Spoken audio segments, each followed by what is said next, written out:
સુખદેવજી મહારાજ પરીક્ષિતની સાથે કહે છે કે સંસારમાં જેને પણ પોતાના સ્વજનો કહેવામાં આવ્યા છે તે પોતાના છે નહીં. મનુષ્ય તેના એટલા માટે એમાં આંધળો થઈ જાય છે કે પછી કાળ એના કાનમાં આવી અને કહે છે, છતાં મનુષ્ય તેમાં રેચો પચો રહે છે. અને વાતે સાચી છે બાપ. પરિવારનું ભરણ પોષણ કરવામાં રહીને ત્યાં જિંદગી પૂરી થઈ જાય. એમ થાય કે છેલ્લે વૃદ્ધા અવસ્થા આવશે ત્યારે આવી તીર્થયાત્રામાં જાશું ત્યાં ગોઠણ ના પાડે, બસ હવે ઘરની બહાર નીકળવું નથી, ઉમરોય નો ઓળંગી ગઈ આપણે. એટલા માટે શાસ્ત્ર કહે છે કે ભક્તિ કરવી હોય તો યુવાનીમાં કરવાની. યુવાનીમાં ભક્તિ કરશો ને તો વૃદ્ધાવસ્થા તમારી સાર્થક થઈ જશે.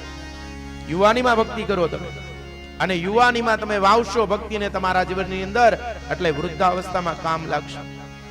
બાકી તો શંકરાચાર્ય મહારાજ કહે છે કે અંગમ ગલિતમ પલિતમ મુંડમ દસ વિહીનમ જાતમ તુંડમ વૃદ્ધા આતિ ગૃહિત્વમ દંડમ તદપિ